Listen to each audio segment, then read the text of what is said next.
आज हम पढ़ेंगे ब्रेन एब्सिस। ब्रेन एब्सिस जो कि सेरेब्रल एब्सिस होता है। एब्सिस क्या होता है कि जहाँ पे पस फॉर्मेशन हो जाती है बॉडी में किसी जगह पे भी ड्यू टू बैक्टीरिया।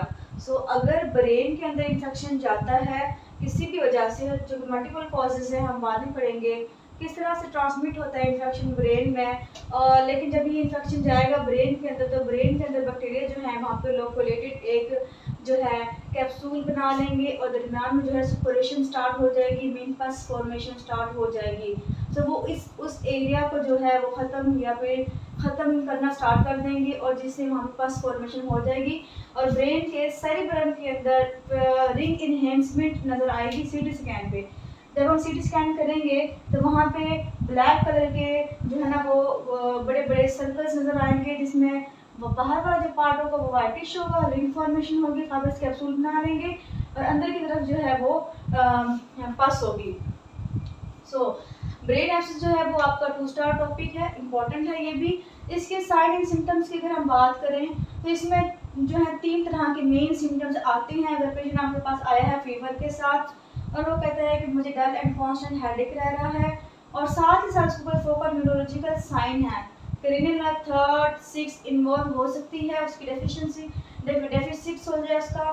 क्योंकि जब ब्रेन एब्सिस होता है तो यहाँ पे उसने सारा एरिया जो है वो ऑक्यूपाई कर लेना है। एरिया ऑक्यूपाई करने की वजह से वहाँ पे आईसीपी रेज हो जाएगा, आईसीपी रेज होगा, सीजर्स हो सकती हैं और किडनी की पाल्सीज हो सकती हैं।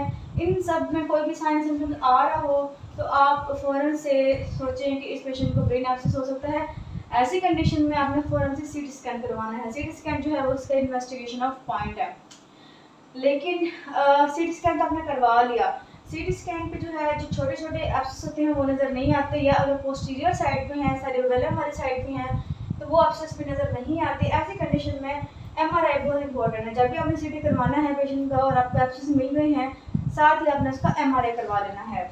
इसके अलावा हमने ब्लड टेस्ट करवाने हैं, इसमें टीएलसी काउंट ज़्यादा होगा, ईएसआर रेस्ट होगा, सीआरपी भी रेस्ट होगा। ऐसी कंडीशन में ब्रेन एब्सिस में हमने एलपी नहीं करवाना, क्योंकि आईसीपी रेस्ट होगा, ये कॉन्ट्राइंडिकेशन है। अगर आपने एलपी करवा लिया तो उसकी ब्रेन हर्निएशन हो सकती है जो कि ज़्यादा प्रॉब्लमेटिक है। हमने जो एलपी है वो इस कंडीशन में नहीं करवाना। ओके जी, मैंने अब इसके साइन सिम्टम्स बताए हैं आपको और मैंने बताया कि आपने किस तरह से इसको इन्वेस्टिगेट करना है। अब इसके हम देखते हैं कुछ कॉजेज में इसकी बैक्टीरियल भी हैं और नॉन बैक्टीरियल भी हैं।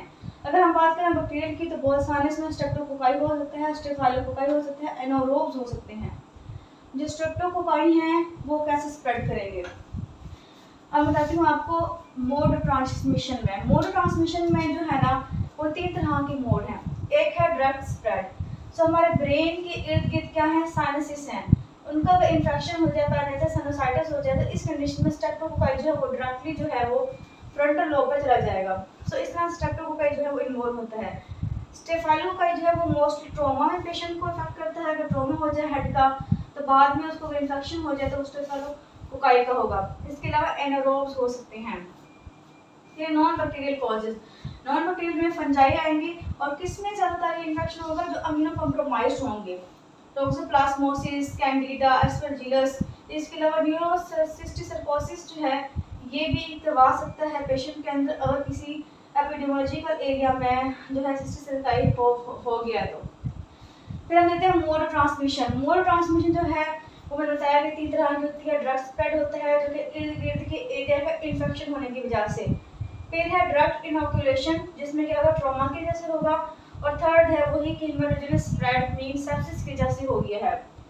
ड्रग स्प्रेड में साइनोसाइटिस की वजह से इन्फेक्शन जो होगा वो फ्रंटल लोब में जाएगा, ब्रेन की लोकेशन मालूम कर सकते हैं हम। ओटाइटिस मीडिया का इन्फेक्शन है तो टेम्पोरल लोब में जाएगा। अगर मैस्टोइडाइटिस है या सफिनॉइड का मसला हो गया है तो मैस्टोइडाइटिस से ड्रग जाएगा सेरिबेलम के अंदर। डेंटल इन्फेक्शन जो है ना वो भी ड्रग स्प्रेड कर सकते हैं साइनसाइटिस की तरह फ्रंटल लोब में। अगर ड्रग की बात करें तो मोस्ट कॉमन जो बैक्टीरिया होता है वो स्टेफाइलोकोकाई होता है, उसमें हेड ट्रॉमा। या दूसरी ये बात होगी कि किसी पेशेंट का न्यूरोसर्जिकल प्रोसीजर हुआ है तो अभी वो ट्रॉमा की तरह ही जो है इन्फेक्शन के अंदर जाएगा। हेमोरेजिक स्प्रेड की बात करें तो वो होता है जब बॉडी के अंदर सेप्सिस होगा तो बॉडी से जो है सेप्सिस जाएगा वहाँ पे मीडियल सेरेब्रल आर्टरी के थ्रू जाएगा ब्रेन में और इस कंडीशन में मल्टीपल एब्सेसेस होंगे। तो ये इसमें इम्पोर्टेंट है। उसके बाद हम देखते हैं कि इसकी ट्रीटमेंट क्या है। ट्रीटमेंट इसकी आसानी है, आपने याद रखना है कि आपने इसमें IV एंटीबायोटिक्स देनी है।